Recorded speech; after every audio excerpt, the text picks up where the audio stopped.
Today, I'd like to address some pretty important topics in math education, like how can a student's struggle be unproductive? How come lots of kids seem to forget the math lessons the day after the unit test, if not before then? How come some kids feel like some kids are born good at math and they're not one of them?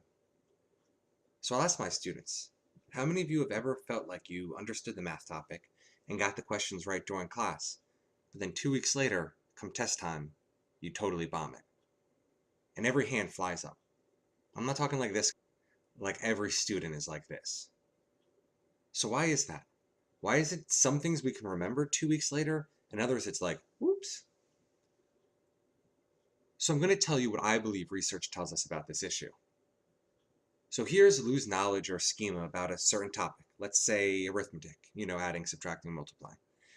Well, in grad school, many teachers learn about something called the ZPD, or Zone of Proximal Development, which says that there is a zone beyond a student's knowledge where he or she can be successful with help from a teacher or more capable peer.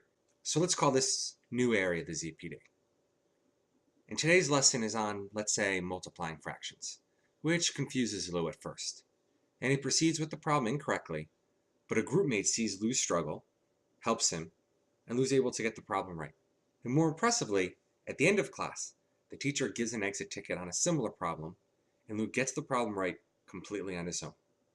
So at this moment, both Lou and his teacher think Lou understands multiplication of fractions. But here's the problem. 2 weeks later on the unit test, Lou gets all the multiplying fractions problems wrong. And then the teacher scolds him for not studying because after all, we know Lou learned this. We even have evidence from his performance 2 weeks prior. So here's the case I'm going to try to make, and I think research supports.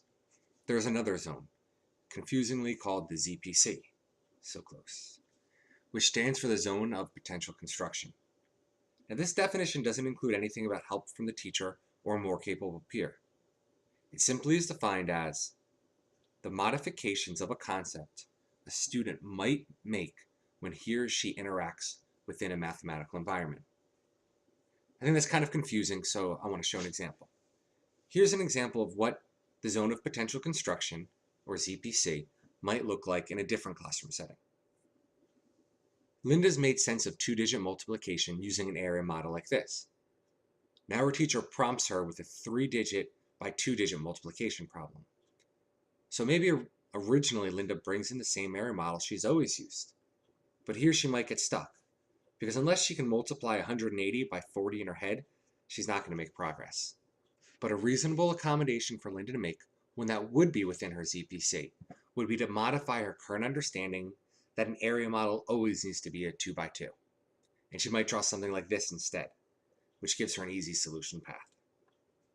And a key, if not already obvious, point here is that the ZPC is a smaller zone than the ZPD. Let's play this scenario out using both Lou and Jody being introduced to a new concept of multiplying a pair of 2-digit numbers. So as you can see, Jody has a more developed schema in this regard, but neither student has seen this concept before. One reason Jody's schema is more developed than Lou's is that while they both have a working definition of multiplication, that being repeated addition, and both can count by groups well, Jody, however, has a really sound understanding of place value, where Lou is still developing that understanding. This places 2-digit multiplication within Jody's ZPC, but only within Lou's ZPD. So the lesson commences, and while both students are confused at first, Jody's able to make sense of the topic and proceeds to answer the question correctly. Jody's a kind student and sees Lou is still struggling. She says, "Here, let me help you. You're not realizing that the 1 right here really represents 10. So now you know it is really 10, not 1. What would you do?" Lou re-engages with the problem and produces the correct product. Awesome job, Lou. Again, there's an exit ticket and Lou gets it right on his own. But because the concept wasn't within Lou's ZPC, he never has that accommodation where his schema was modified. However, Jody's schema does make a modification. This growth for only Jody produces what's commonly referred to as the Matthew principle, where the rich get richer and the poor get poorer. Because Jody, who came in only slightly ahead of Lou, now has increased her advantage. And when the next arithmetic topic is presented, it's more likely that the concept will once again be in her ZPC, but not Lou's, who is still stuck where he was at the beginning of the year. Now, the scary thing is that Lou's a good student. He's not going to fail. So he studies the night before each test, crams in how to get the right answers to different types of problems, stores that information in his short-term memory, then spits it out the next day on the unit test, netting him a B. This happens test after test, year after year. Eventually, Lou gets to high school, and during the first week of class, his teacher asked the class, how many people in here feel like, other than basic adding and multiplying stuff, how many people in here feel like they've taken math for 8 years, but haven't really learned any math? And Lou's hand goes way up with almost everyone else's. And while I don't think it's true, I think Lou has learned math along the way. I think he truly feels like he hasn't, because he sits next to Jody each year and sees that she really gets this stuff, and he's just faking it. And that's why kids like Lou hate math, because it's a lot of work to constantly try to cram stuff into your head, just to pass a test, then forget everything, just to repeat this cycle again next month. Because to that kid, math isn't engaging.